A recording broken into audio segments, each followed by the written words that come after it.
이체벌함입니다. 대우자동차의 매각 협상. 들여다보면 들여다볼수록 참 복잡합니다.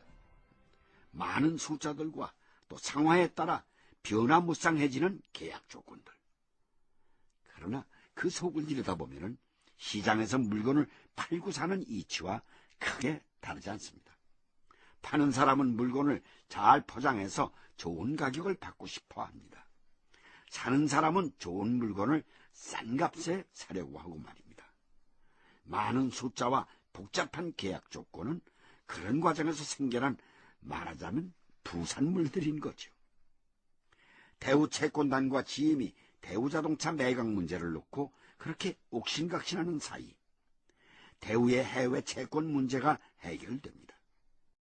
그런 가운데 대우 해외 채권단 협상을 성공적으로 마무리 지은 오호근 기업 구조조정 위원장이 돌아옵니다.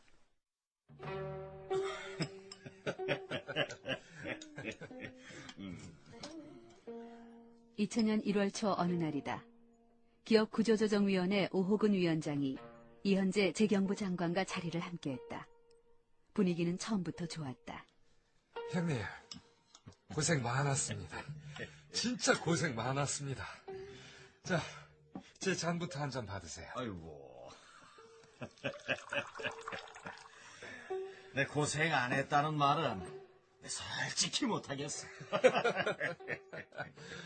어쨌든 이번에 잘못된 여신행위에 대한 책임을 해외 투자자들도 나눠지게 됐습니다. 언제 우리한테 이런 협상 결과가 있었습니까? 나는 형님의 협상력과 배짱, 그저 감탄스러울 뿐입니다. 그래. 귀국하면 급히 좀 보자더니 용건이 뭐요? 대우자동차를 형님이 좀 맡아주셨으면 싶습니다만. 에? 형님이 대우자동차 회장을 하셨으면 합니다. 채권단 쪽에서도 그렇게 원하고 있습니다. 그게 말이 되나? 안 합니다. 그리고 싫습니다. 형님, 나한테 너무 무거운 짐이요. 나 그거 감당 못해. 이번에 형님께서 대우 해외 채권 문제를 잘 마무리해 주셨습니다. 대우자동차는 구조조정도 해야 하고 해외 매각 작업도 필요합니다. 해외 채권 협상을 잘 마무리 지은 형님이 적임자다. 모두들 그럽니다. 이 장관. 예.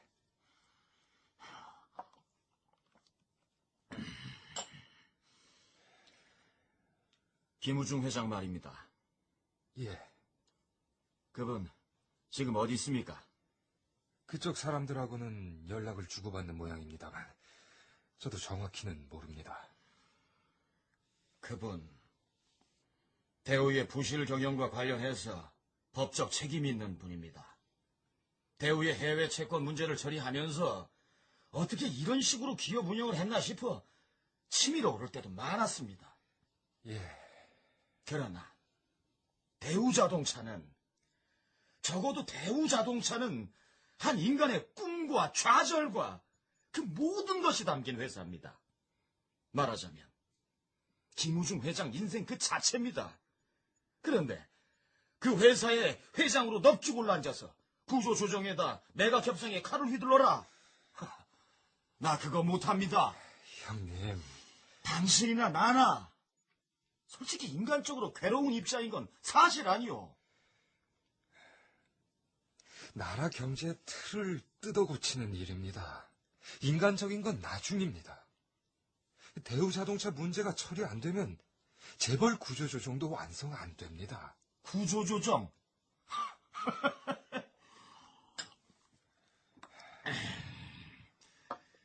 이제 보니 그게 당신한테 신앙이구만. 대한민국의 경제 체질을 바꾸는 일이고 대통령님의 수건인 일입니다. 게다가 대우 채권단들의 손실 문제 어떻게 보전합니까? 그것 말고 처리 방안 있습니까? 형님, 대우자동차 회장이 어렵다면은 대우 계열사들의 워크아웃과 해외 매각을 총괄 지휘하는 기구를 만들 예정입니다. 그 위원회라도 맡아주셔야겠습니다. 어쨌든 뭐가 됐든 이 오호근이 보고 대우 구조조정의 총대를 매라. 죄송합니다. 한 인간에 대해 참 잔인한 시대입니다.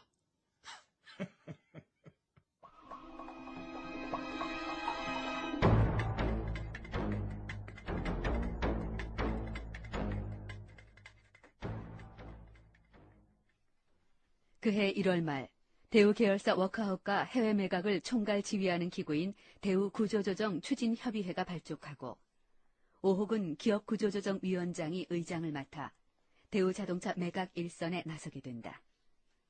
그는 대우자동차의 집행이사 및 이사회 의장에도 선임된다.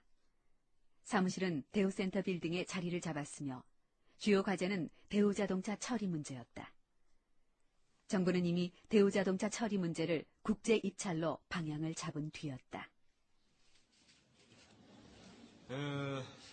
대우자동차 입찰 사무국에서 지금부터 대우자동차 인수 조건을 말씀드리겠습니다.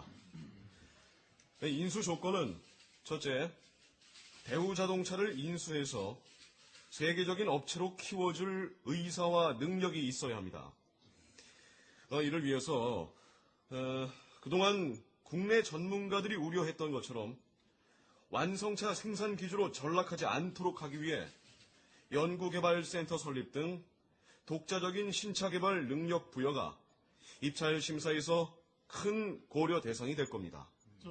매각 일정은 나왔습니까? 매각 결정은 오는 2월 21일까지 업체들로부터 참여 의향서를 제출받고 제출 업체들의 대우차 실사 등을 거쳐서 오는 5월, 6월 정도가 되면 한두 개 정도 우선 협상 대상자를 선정할 계획입니다. 우선 협상 대상자 선정 기준은 뭡니까? 기준은 인수 가격을 포함해서 고용과 생산시설, 협력 업체 거래 유지 등이 주요 고려 기준이 될 겁니다.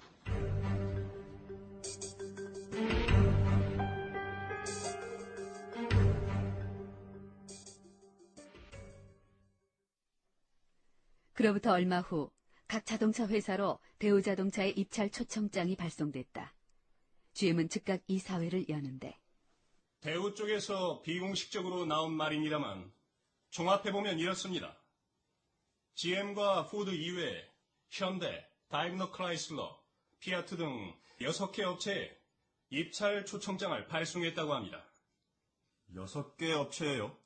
그렇습니다. 그 가운데 가능성이 큰 곳이 GM과 포드 정도라고 합니다. 포드의 대우자동차 인수 의사는 확실합니까? 예, 그렇습니다. 여러분, 대우자동차는 연간 200만 대의 생산 능력을 갖고 있는 기업입니다.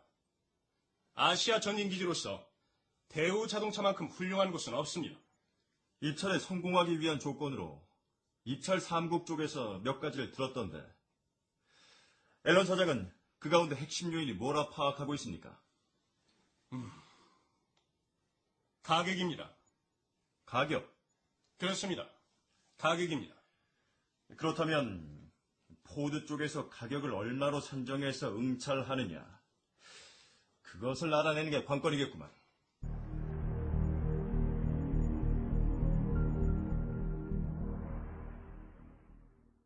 이번엔 포드 이사회다. GM에서 흘러나온 정보를 종합해보면 대략 6조 원이라는 말이 나오던데. 아니 그러면 우린 어떻게 합니까? 겉보다는 많아야 하잖아요. 2000년 들어서선 한국의 경상수지 흑자폭도 늘었고 경제도 전반적으로 안정되고 있는데 그 모든 것을 반영시킨다고 본다면 이때 긴급 메시지가 회의장 안으로 전달된다. 방금 한국에서 들어온 정보입니다. 현대자동차와 다임러 크라이슬러 컨소시엄의 입찰 예상 가격이 5조 원에서 6조 원 정도랍니다. 현대자동차와 다임러 크라이슬러 컨소시엄이 5조 원에서 6조 원이고 GM도 그 수준이면 답은 대강 나왔네요.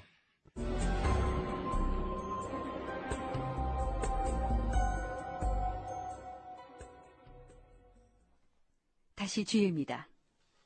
현대와 다임러 크라이슬러가 5조 원에서 6조 원.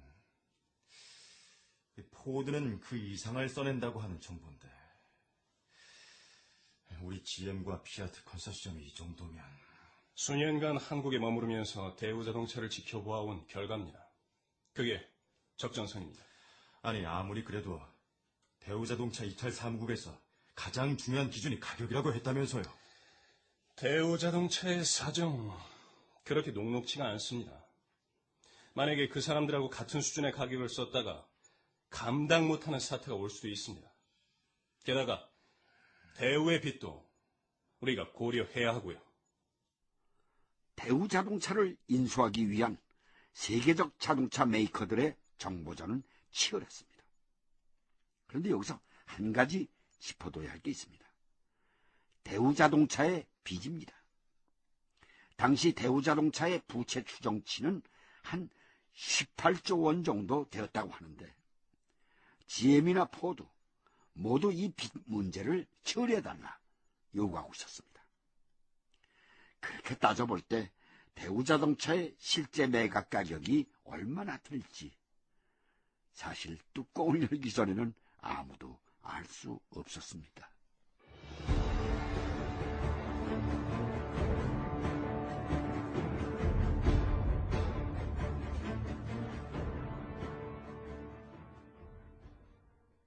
그즈음 대우 김우중 회장의 건강은 극도로 악화됐다.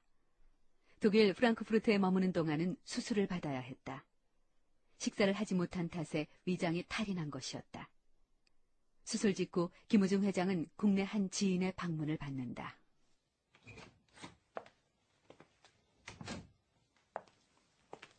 회장님. 당신 좀 괜찮으십니까? 괜찮아요. 한국의 다른 분들도 소식 듣고 달려오고 싶어 했습니다만 지금 상황인지라. 여기서도 다 듣고 알고 있어요. 집에서도 온다고 하는 걸 내가 못 오게 했어. 회장님, 그 한 몇 달 동안 완전히 노인이 되신 것 같습니다.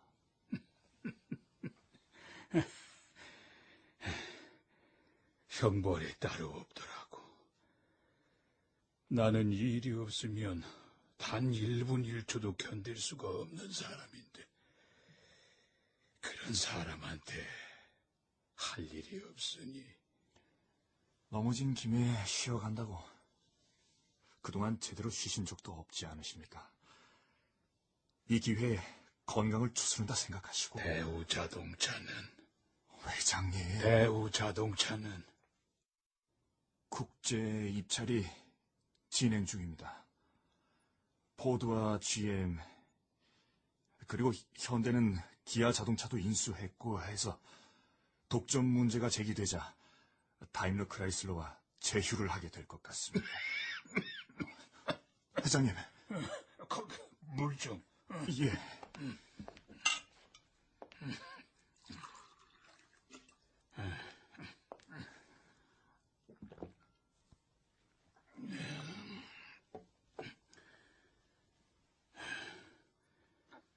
분노와 억울함이 머리끝까지 차오르는데 도무지 가라앉지 않아서 죽겠어. 아무리 마음을 다스리려고 해도 가라앉지를 않아. 당연합니다. 나는 지금까지 대우가 내 거라고 생각했어. 대우 자동차가 나 이 김우중의 거라고 생각했어. 예. 지난해 11월 워크아웃으로 넘어가는 것을 보면서도 그래도 나한테 돌아온다 생각했어. 그런데 지금 생각해보니 정말 모르겠어. 기업이 도대체 누구의 것인지, 기업이 오너의 것인지, 기업에서 일하는 노동자의 것인지, 아니면 국민들의 것인지. 내가 그걸 잘 몰라서 이렇게 된 게 아닌가 싶은데. 석 변호사, 당신이 생각하기에 대우는 누구의 것인가?